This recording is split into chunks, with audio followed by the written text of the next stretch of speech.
연주쌤의 거꾸로 기술 과정 기술과 안전 편입니다. 자, 오늘 학습 목표 보겠습니다. 기술과 사회가 변함에 따라서 위험한 요소들이 많아지겠죠. 자, 그 위험한 요소들에 대해서 파악할 거고요. 또 그걸로 인해서 안전사고가 일어나게 되겠죠. 자, 안전사고를 예방하고 대처하는 방법에 대해서 공부해 보도록 하겠습니다. 자, 먼저 안전사고라고 하는 용어부터 볼게요. 안전 관련 사항을 충분히 교육하고 숙지했다면 절대 일어나지 않았을 사고를 안전사고라고 해요. 자, 기술이나 기술이 발달하면 사회도 변하고 그 사회의 변함에 따라서 안전사고가 일어나게 돼요. 자, 안전사고는 점차적으로 기술이 발달한 만큼 대형화, 규모가 커지고 있고요. 밀집화, 어떤 특정한 것으로 계속 몰리고 있는 형태. 그래서 대규모의 인명피해를 발생시키고 있어요. 건물이 무너진다거나 화재도 큰 대형 화재를 일으킨다거나 가스가 폭발한다거나 또 교통사고, 대중교통사고도 많이 일어나고 있죠. 자, 안전사고 유형을 잠깐 보겠습니다. 먼저 생활안전이에요. 생활안전은 생활 속에서 발생할 수 있는 미끄러짐, 추락, 감전, 화재 이런 사고에 대한 안전수칙과 예방 방법을 지키지 않아 가지고 생기는 생활안전이 있고요. 그 다음에 교통안전 있어요. 교통안전은 말 안 해도 알겠죠. 수송수단인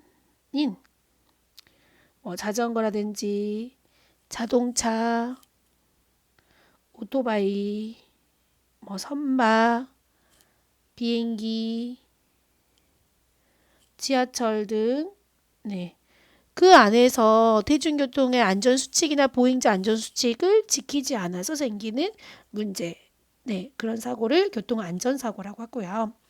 자, 그 다음에 폭력 및 신변안전이 있어요. 이제 주변에서 일어나고 있는 우리가 가까이서 느낄 수 있는 학교 폭력이라든지 또 성폭력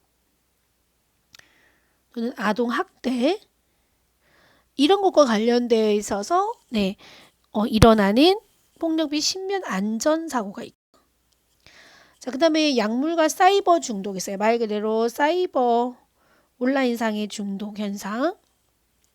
그다음에 약물 여기에는 이제 흡연도 포함이 되고요. 약물 중독이나 오남용, 잘못 사용됐거나 너무 과하게 사용된 것을 방지하는 인터넷이나 약물의 올바른 사용 방법을 지키지 않아서 생기는 안전사고가 있고요. 그 다음에 재난안전이 있어요. 이건 뭐겠어요? 화재 사고라든지 건물이 무너진다든지 가스가 폭발한다든지 또는 자연재해인 지진이나 해일, 태풍으로 인해서 나타나는 재난사항의 안전사고가 있고요. 그다음에 직업안전이 있어요. 어떤 일을 하는 데 있어서 어떤 작업을 하는 데 있어서 뭐가 끼어가지고 또는 추락해서 또는 감전 또 화상 이런 거와 같은 뭔가 작업을 하는데 직업에 있어서 작업을 하는데 안전보호 장구나 도구나 안전수칙을 준수하지 않아서 생기는 직업안전 문제가 있어요. 자, 마지막으로 응급처치 상황, 그러니까 사고나 질병으로 인해서 응급한 상황에 발생했을 때 의료기관이나 전문가가 치료를 받기 전에 즉각적으로 행할 수 있는 임시적인 처치를 응급처치라고 하죠. 보통 심폐소생술이나 이런 게 여기에 해당이 되겠죠. 자, 그러면 이런 안전사고가 어떤 상황일 때 어떻게 예방하고 대처할 수 있는지 생각해 볼게요. 자, 교과서에 나와 있는 거 위주로 얘기를 해볼게요. 가정에서는 우리 가전기기 사용할 때 유의사항, 안전 지침들을 좀 생각해 봐야겠죠. 전자레인지 사용할 때 금속 재질로 되어 있는 거는 폭발의 위험이 있기 때문에 사용하지 않아야 되고요. 자, 그 다음에 우리가 멀티탭 사용할 때 멀티탭도 그 멀티탭마다의 허용된 전류나 전압의 범위가 있어요. 그 범위를 지키는 거죠. 자, 그 다음에 우리 전기장판 같은 거 사용할 때 뭐 접히거나 또는 또 화상을 입을 수도 있거든요. 자, 사용에 주의해야겠죠. 자, 그 다음에 직업 현장에서도 여러 가지 있는데, 예를 들어서 뭐 용접을 해야 된다고 했을 때, 자, 보통 우리 이렇게 용접공들이 많이 쓰고 있는 거, 이걸 안전면이라고 하거든요.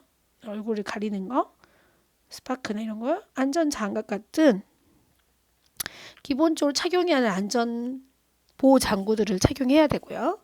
또 이런 프레스나 뭔가 절단하는 기계를 사용할 때는 당연히 뭔가 들어가서 끼거나 말려 들어가는 위험이 있거든요. 그러니까 주의해야 되고요. 불주의해서는 안 되고요. 그 다음에 높은 곳에서 작업하는 거 있죠. 추락의 위험이 있으니까 네, 그물망을 설치한다거나 보호구를 착용한다거나 이런 게 필수죠. 자, 그 다음에 학교, 우리가 가장 많이 활동하는 학교에서는 우리 항상 강조하죠. 복도에서 사람이 많기 때문에 뛰거나 장난하는 거를 될 수 있으면 안 해야겠죠. 자, 그 다음에 실습실에서 뭐 실습할 때 실습 도구들 사용하는 안전 수칙들을 잘 지켜야 될 거고요. 자, 실내에서 하는 활동과 실외에서 하는 활동을 잘 구분해서 활동해야겠죠.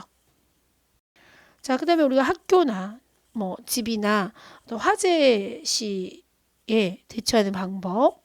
보통 코나 입에 호흡기를 막아야겠죠. 호흡기를 막고 호흡기를 보호하고요. 될 수 있으면 낮은 자세로 이동을 해야 하는 게 좋고요. 자, 그 다음에 엘리베이터 화재 시에는 사용 안 하는 거 상식이죠. 자, 그 다음에 대피가 어려울 경우에 이렇게 문 틈 사이로 들어올 수 있는 그런 곳들을 젖은 수건으로 막는 방법이 있어요. 그리고 구조대를 기다리는 이런 방법을 사용하는 방법이죠. 자, 그다음에 우리 교과서에 보면은 여러 가지 이제 안전과 관련되어 있는 부분들이 나오는데요. 그 중에 우리 보통 여러분 아파트에 많이 사니까 아파트에 보면은 다 완강이라는 게 존재해요. 네. 왜냐면 우리가 높은 건물에 살고 있기 때문에 화재 시에 계단이나 옥상으로 대피할 수 없을 때 탈출해야 되잖아요. 그걸 필요로 할 때 사용하는 기구고요. 사용 방법은 이제 거기 들어있는 고리를 어떤 지지할 수 있는 곳에 걸고 왕관기도 이 고리에 걸어가지고 나사를 조여요. 그 다음에 내려갈 곳에 리를 던지고요. 안전띠를 머리부터 씌워서 겨드랑이 사이에 끼우고요. 링을 조절해서 우리 몸에 단단히 조인 다음에 발부터 바깥으로 내밀어서 탈출하고 양발을 뻗어서 건물벽을 지지하면서 천천히 내려가는 방법을 사용해야 해요. 네, 이게 왕관기 방법이고요. 그 다음에 구명조끼, 우리가 해상에서 문제가 생겼을 때 구명조끼 있죠. 자, 구명조끼라고 하는 거는 폼 플라스틱으로 되어 있는 것으로 이제 채워져 있는 옷이죠. 네, 몸이 물에 뜨도록 만든 그 장비고요. 하는 방법은 가슴 단추가 있어요. 그래서 가슴 단추를 먼저 채우고 우리가 그 다음에 가슴에 조임줄이 있거든요. 그걸 당겨야 돼요. 근데 이거는 보통 상대방이 당겨주면 좋고요. 혼자 있으면 본인이 당겨야 되지만 그 다음에 생명줄이라고 하는 게 있는데 그거를 다리 사이로 빼요. 그 다음에 그거를 걸고 당기면 구명조끼가 자기 몸에 정확하게 착용되도록 해야지 이게 이제 물에 들어가면 부력이 생겨가지고 벗겨져 버리거든요. 그래서 제대로 잘 착용하는 게 중요해요. 자, 그 다음에 아까 응급처치와 관련해서 심폐소생술에 대해서 얘기할게요. 심폐소생술이라고 하는 거는 심정지, 그러니까 숨 쉬는 거, 심장이 뛰는 것이 멈춘 사람에게 응급처치를 시행해서 심장이 다시 움직이도록 하는 과정을 얘기해요. 먼저 그 사람이 의식이 있는지 어깨를 두드리면서 괜찮은지 물어봐요. 반응이 있으면 아직 심정지까지는 아닌 거죠. 자, 그 다음에 도움을 직접적으로 요청해야 돼요. 어떤 특정인을 지목해가지고 119에 신고해달라고 요청을 하고요. 그 다음에 가슴 압박을 시행을 해요. 가슴 압박을 5cm에서 6cm 깊이 정도로 들어가게 해야 하고요. 그 다음에 1분에 100회에서 120회가 이루어질 수 있게 해야 합니다. 네. 자, 이렇게 간단하게 우리 기술과 관련해서 사회가 변함에 따라서 필요한 안전에 대해서 안전사고와 그거를 예방하고 대처하는 방법에 대해서 얘기를 했고요. 다음 시간에는 발명과 지식 재산에 대해서 공부해 보도록 하겠습니다.